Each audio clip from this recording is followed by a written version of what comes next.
So today we're going to take on a Tango Tek inspired challenge. On a recent Hermitcraft Season 9 episode, he proposed an idea for a silly piglin bartering haul, where not only would the gold be flung into the air, but so would the piglins. And I almost immediately had the funniest image in my head, so I figured I would make it, a reality.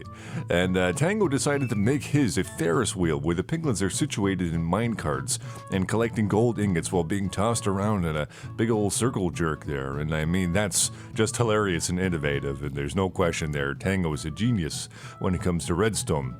In my design, however, we're gonna go big. We're going to make a turbo-productive, high-octane, lag-out-the-server bartering haul that's unreasonably large and has like 1 million redstone bits firing all at once. It's going to crash any normal server. It's pretty not viable in survival, but nonetheless, things will be launching through the air like Wile E. Coyote out of an Acme brand trebuchet. Let's put it that way. It's going to be crazy. So please, enjoy the rest of the time-lapse, and then afterwards, we will fire up this crazy machine, and we're going to do a full tour of all of its wacky elements. And also, please subscribe if you haven't, and if you want to see more videos like this, like the video, subscribe, do all that great stuff. Enjoy.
Well, hello and welcome back for the time-lapse. I hope you enjoyed it, and I hope you enjoyed the little vocals that I laid on top of the track that I had there. That was really fun to put together.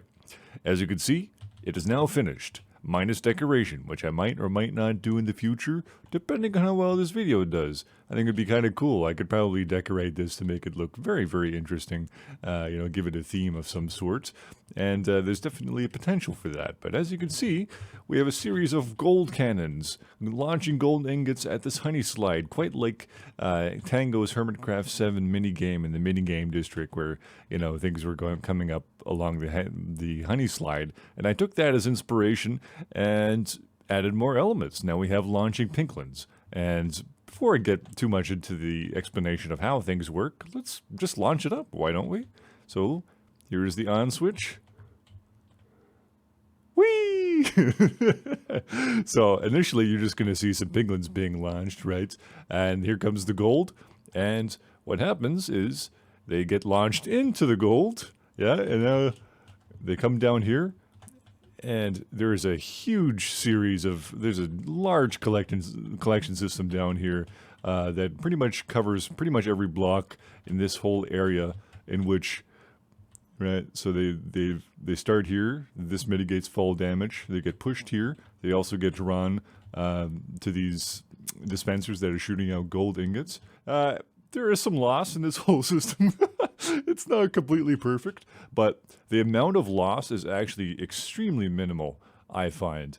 And I mean, it's just incredibly fun to watch. Like, I mean, take a look at this. Piglins do take a bit of damage every now and again. It's very minimal, though. I have never seen one die yet. And you just throw, you know, a healing potion at them every couple of hours or whatever. You can easily automate a system. And I mean, this is the item output. I mean, it's actually wild that a silly farm is actually able to output this number of items, you know, and it keeps up with the item output very well. This whole system I have here, we have 3 dropper towers, pulling it all the way up to this upper storage system. There's no sorting system because that would have been a lot of work to. I would have had to set up an ImpulseSV styled storage system, and it would have had to be a large circle, and that would have been a lot of work. And I'm just not really to do that for the most part. But the things I was willing to do took a very long time to accomplish. And I'll just show you a couple of angles of what's essentially going on here. They first land on that first hopper ridge here, and that's often because 6 seconds after they receive the gold, they're standing here, and boom, they get hit here, and then eventually it's on an etho hopper clock over there, and boom, boom, boom. It doesn't really work with character models. It works really well with the piglins. For an actual player, it does. It just kind of knocks you around. It doesn't do a very good job of it, but it's almost flawless when it comes to the piglins, which is really cool. Of course, they can't jump back down onto the up onto the ice because of the honey blocks. And I mean, there's so much redstone circuitry to explain, and it's probably would be futile for me to explain all of it because I mean, it'd be just super boring. As you can see, all the launchers are being powered by this hopper clock right here. Just a simple hopper clock, one item coming through, comparator sensing the output of that, and just sending the signal all the way around. The timings are done quite perfectly. Everything is so compact. Okay, we got a bit of loss of gravel there. Not a huge deal. I think the hardest part of this entire project was actually figuring out how to get the items all up here in the storage system here. And as you can see, they're filtering in quite nicely. There's like an unlimited amount of storage in this storage system here. Here, I'll show you here. And we'll just work back from it. So, as you can see, 3 huge dropper towers bringing all the items up after going through this iceway here. And when, you know, I had to condense all of these items into basically 1 or 3 spaces, right? And it was extremely complicated. And I eventually just came up with this system that just, you know, just brings everything towards the center, gets aligned on this iron gate here, and comes down and goes into the storage system eventually. And again, not a perfect system. This is not meant to be hyper efficient or lossless, quite like Tango's farm. It's fun to watch pigs fly in the air. Pigs are flying. I'm happy. You know, it's just a really fun concept. And here we can take a look at this angle here, see them actually throw the items, as you can see, landing. A lot of them land on this row of slime blocks right here, which is just got a series of minecarts underneath it, right? And you've probably been able to kind of see, but yeah, we have 3 whole rows of minecarts coming all the way along this way, and then a bunch of different ways that we're collecting items throughout this entire farm. This row, for example, is just a row of hoppers. and they all pretty much feed to the exact same place, which is this whole centralizing system here, which really was the main struggle of this whole project. And I mean, I just can't be happier with how it turned out. I think it's absolutely amazing. I think it's absolutely hilarious. But yeah, guys, let me know down in the comments section, if you were to decorate this, how would you decorate it? Like, what would you put a bunch of golden cannons up here, shooting it onto a, like a basketball net or something like that? That's the first thing that comes to mind anyway. I haven't been able to really conceptualize a lot, but I know there's a lot of possibility, but I've just been so focused on actually getting the actual redstone done, and I just could not be happier. It's just one of those things I just keep watching gleefully because it's such a funny thing, and the fact that I got it to work is a miracle to me.